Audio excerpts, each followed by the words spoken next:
Toll वसुली जोरात पण सुविधा कुठे?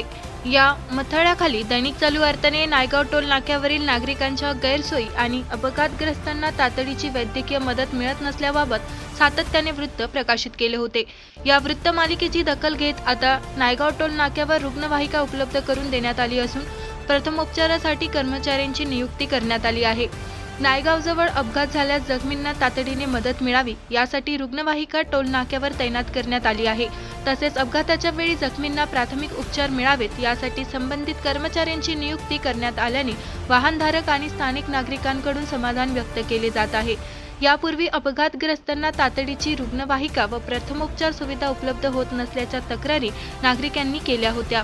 त्यानंतर रस्त्याच्या दुरुस्तीच्या कामाला कासव गतीने का होईना सुरुवात झाली आणि आता रुग्णवाहिका व प्रथमोपचाराची सुविधा उपलब्ध झाल्याने नागरिकांच्या पाठपुराव्याला यश आले आहे।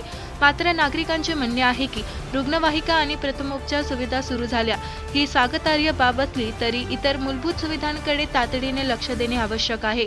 दिंडी महामार्गावरील प्रवाशी निवारे उभारावे, रस्त्यावरील खड्डे नाल्याची जलद गतीने दुरुस्ती करण्यात यावी व देवगाव फाट्याजवळील प्रवासी विसावा व वाहन पार्किंग परिसरातील बंद शौचालय, पाण्याची कमतरता आणि रात्रीची प्रकाश व्यवस्था याबाबतही तातडीने उपाययोजना कराव्यात अशी मागणी होत आहे।